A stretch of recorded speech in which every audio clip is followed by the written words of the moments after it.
Metaphysical naturalism, also called ontological naturalism, philosophical naturalism and scientific materialism, is a worldview which holds that there is nothing but natural elements, principles, and relations of the kind studied by the natural sciences, i.e., those required to understand our physical environment by mathematical modeling. In contrast, methodological naturalism is an assumption of naturalism as a methodology of science, for which metaphysical naturalism provides only one possible ontological foundation. Broadly, the corresponding theological perspective is religious naturalism or spiritual naturalism. More specifically, metaphysical naturalism rejects the supernatural concepts and explanations that are part of many religions. Definition: metaphysical naturalism is a philosophy which maintains that nature encompasses all that exists throughout space-time. Nature consists only of natural elements or natural processes that reduce to natural elements, whose fundamental building blocks are spatio-temporal physical substance, mass, energy.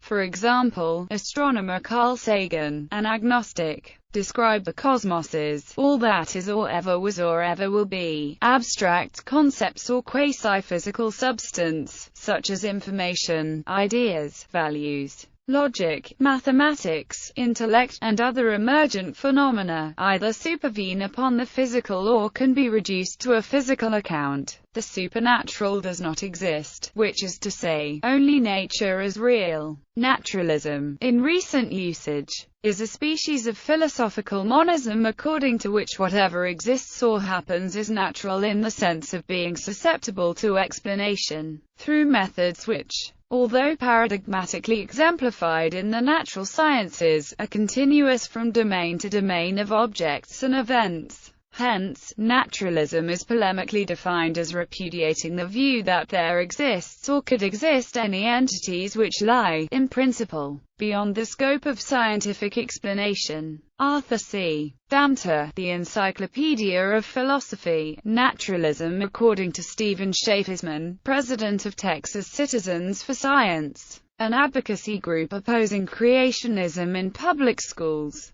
Naturalism is a metaphysical philosophy opposed primarily by biblical creationism, regarding the vagueness of the general term, naturalism. David Papineau traces the current usage to philosophers in early 20th century America such as John Dewey, Ernest Nagel, Sidney Hook and Roy Wood Sellers. So understood, naturalism is not a particularly informative term as applied to contemporary philosophers. The great majority of contemporary philosophers would happily accept naturalism as just characterized, that is, they would both reject supernatural entities and allow that science is a possible route to important truths about the human spirit. Papineau remarks that philosophers widely regard naturalism as a positive term, and few active philosophers nowadays are happy to announce themselves as non-naturalists, while noting that philosophers concerned with religion tend to be less enthusiastic about naturalism, and that despite an inevitable divergence due to its popularity, if more narrowly construed, those not so disqualified remain nonetheless content to set the bar for naturalism higher. Philosopher and theologian Alvin Plantinga, a well-known critic of naturalism in general, comments, "Naturalism is presumably not a religion. In one very important respect, however, it resembles religion. It can be said to perform the cognitive function of a religion. There is that range of deep human questions to which a religion typically provides an answer. Like a typical religion, naturalism gives a set of answers to these and similar questions." Methodological naturalism. Metaphysical naturalism is an approach to metaphysics or ontology, which deals with existence per se. It should not be confused with methodological naturalism, which sees empiricism as the basis for the scientific method. Regarding science and evolution, Eugene C. Scott, a notable opponent of teaching creationism or intelligent design in U.S. public schools,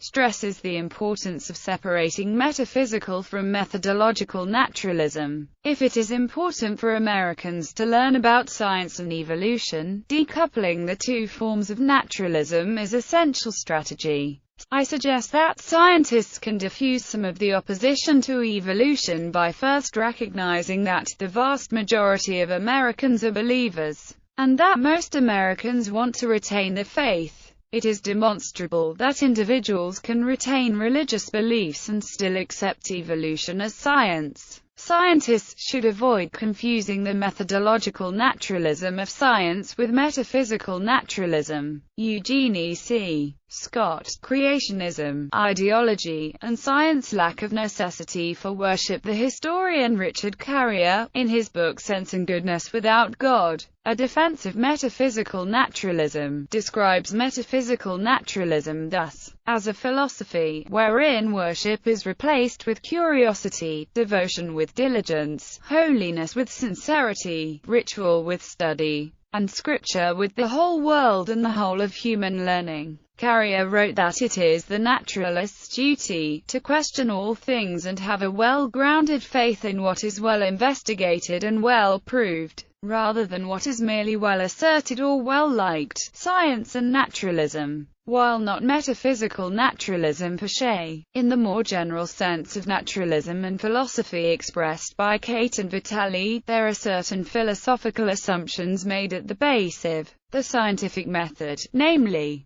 that reality is objective and consistent, that humans have the capacity to perceive reality accurately, and that rational explanations exist for elements of the real world. These assumptions are the basis of naturalism, the philosophy on which science is grounded, as noted by Stephen Schaefferman. Methodological naturalism is the adoption or assumption of philosophical naturalism within scientific method with or without fully accepting or believing it. Science is not metaphysical and does not depend on the ultimate truth of any metaphysics for its success. But methodological naturalism must be adopted as a strategy or working hypothesis for science to succeed. We may therefore be agnostic about the ultimate truth of naturalism, but must nevertheless adopt it and investigate nature as if nature is all that there is, contrary to other notable opponents of teaching creationism, or intelligent design in U.S. public schools such as Eugene Scott.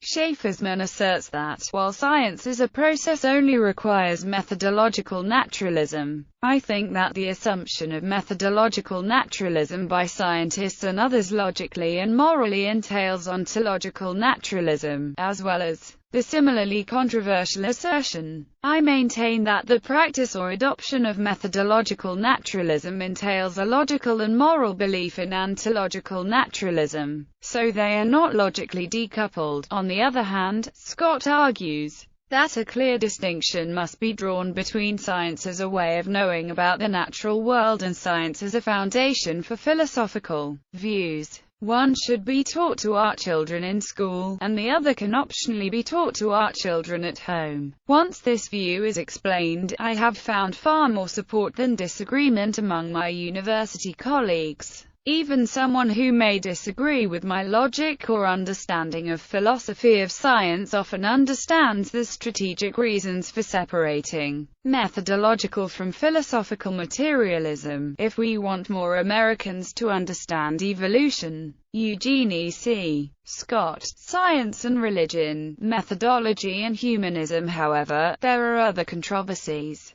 Arthur Newell Strahler embeds peculiar anthropic distinctions in the name of naturalism. The naturalistic view is that the particular universe we observe came into existence and has operated through all time and in all its parts without the impetus or guidance of any supernatural agency. The naturalistic view is espoused by science as its fundamental assumption, variously known as background independence, the cosmological principle, the principle of universality, the principle of uniformity, or uniformitarianism. There are important philosophical assumptions that cannot be derived from nature. As noted by Stephen Jay Gould, you cannot go to a rocky outcrop and observe either the constancy of nature's laws or the working of unknown processes. It works the other way around. You first assume these propositions and then you go to the outcrop of rock. The assumption of spatial and temporal invariance of natural laws is by no means unique to geology, since it amounts to a warrant for inductive inference which, as Bacon showed nearly 400 years ago, is the basic mode of reasoning in empirical science. Without assuming this spatial and temporal invariance, we have no basis for extrapolating from the known to the unknown and, therefore, no way of reaching general conclusions from a finite number of observations.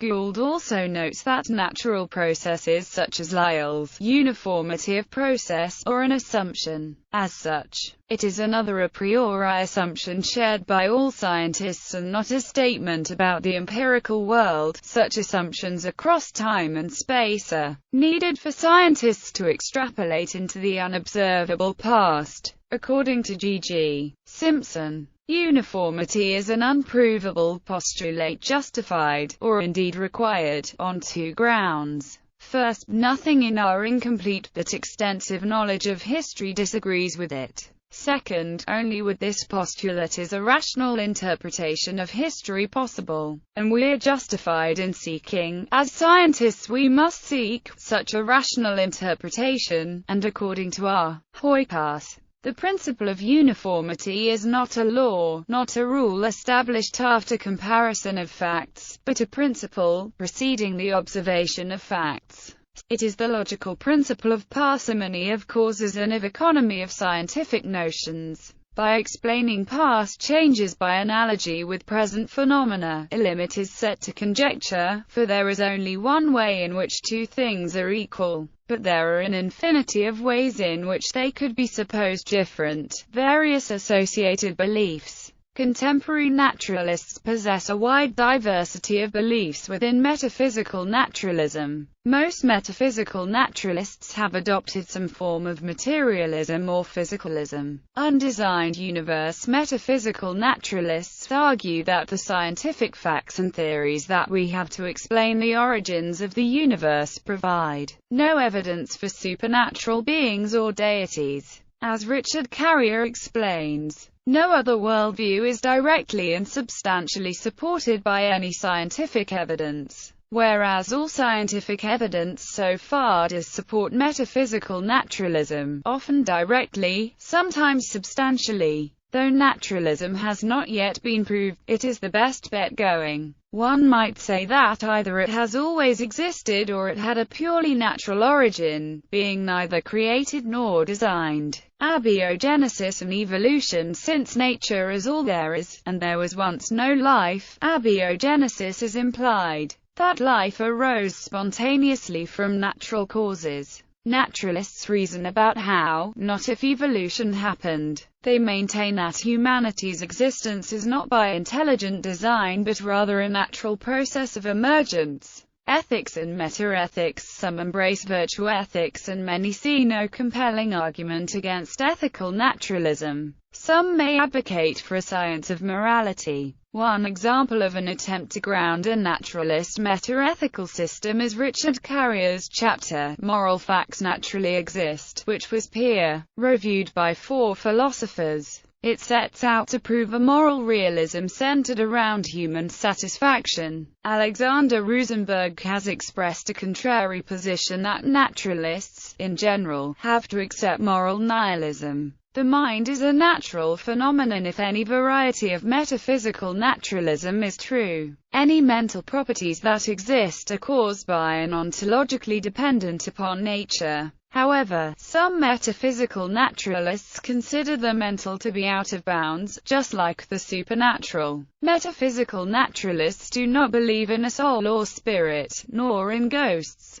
And when explaining what constitutes the mind they rarely appeal to substance dualism. If one's mind, or rather one's identity and existence as a person, is entirely the product of natural processes, 3 conclusions follow according to W.T. Stace. Second, damage to the brain should be of great concern.